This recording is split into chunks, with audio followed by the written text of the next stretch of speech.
Di Timur Tengah, agak panjang ceritanya ini. Di Timur Tengah setelah ambruknya khilafah tahun 24, khilafah Ottoman, terus Zainal Abu Bakar sampai tahun 24, khilafah itu bubar. Khalifah terakhir Abdul Majid dibuang ke Jerman. Yang bubarkan khilafah ada seorang ideolog namanya Mustafa Kemal Atatürk, yaitu ingin menjadikan Turki modern, nasionalis, sekuler, 100% sekuler. Khilafah hilang, Turki berdiri menjadi negara nasional dan negara sekuler.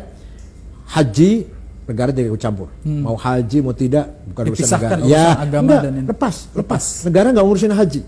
Terserah, nggak ngurusin agama lah, nggak ngurusin agama. Walhasil itulah.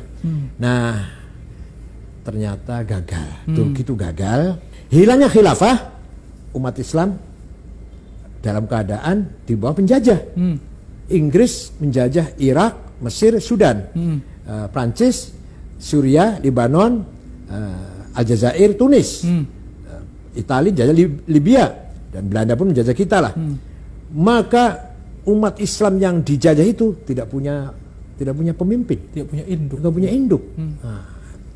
Nah, disitulah berdiri pertama kali partai politik Arab yang berideologi nasionalis, sekuler, sosialis, yaitu Partai Ba'ath, yang pendirinya namanya Mitchell Aflaq, orang beragama Kristen Ortodok dari Damaskus, menantunya Golda Meir, Perdana Menteri pertama Israel, itu dia menantunya.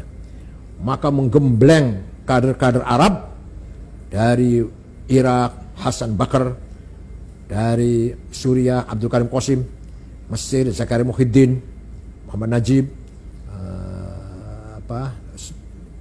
Aljazair, Bin Bella, Tunis, Habib Bourguiba, Sudan, Ja'far Umeri.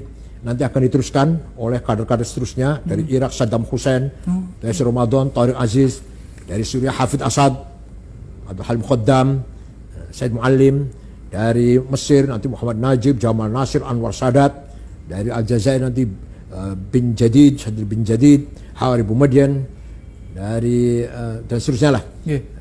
Nah, ini mereka ini yang saya sebut namanya tadi semua adalah aktivis Ba'ath.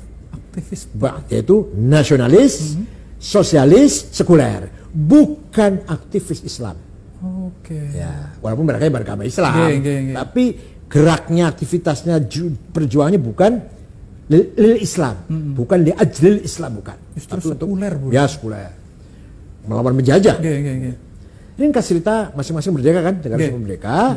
Maka semua negara Arab nasionalis, sosialis, sekuler. Nah, sekutu kebakaran jenggot, karena ini yang merdeka ini di belakangnya semua Soviet ini, di belakangnya sosialis kan. Maka sekutu buru-buru bikin boneka, negara boneka. Ada satu keluarga, kakek, nenek, besan, mertua, pak ade, paman, menantu. Jumlahnya 200.000 dari satu keluarga. Al-Khalifah jadi negara Bahrain. Ada lagi 200.000 dari keluarga Al-Thani jadi negara Qatar. Ada dua keluarga, keluarga Jabir, keluarga Sobah jadi negara Kuwait, 400.000. Ada 7 dusun, 7 kampung jadi negara Emirat.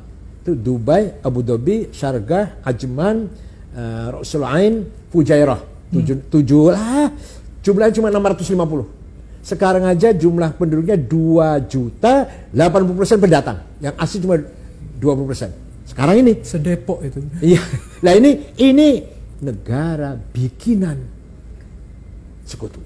Kepentingannya? Nah, untuk mengimbangi negara yang tadi lahir itu Irak, Suriah, Mesir, Sudan yang sudah di belakang. Seperti negara hadiah seperti Brunei, Singapura, New Zealand itu semua negara hadiah dari Inggris semua kan. Nah, walhasil. Setelah demikian berjalan, baru umat Islam sadar, ingin geraklah. Nah, pertama kali orang pejuang ingin membangkitkan umat Islam dengan semangat li ajl Islam adalah Syekh Hasan Al-Banna. Nah, mendirikan partai politik Islam namanya Ikhwanul Muslimin.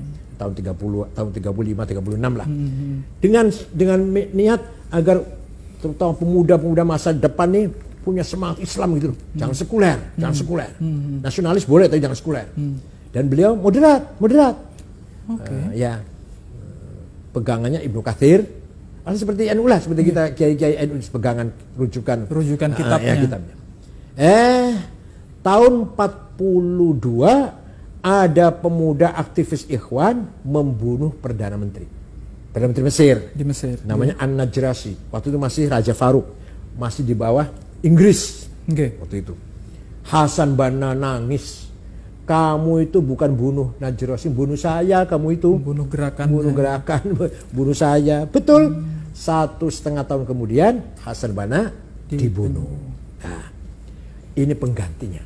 Ya, makanya hati-hati kalau ada ormas itu penggantinya harus partai politik atau ormas harus betul cari penggantinya yang benar. Penggantinya Said Qutb. Said Qutb bukan Al-Azhar, bukan ulama lah, bukan, tapi jurnalis dari Cairo University. Dengan adiknya juga namanya Muhammad Qutb.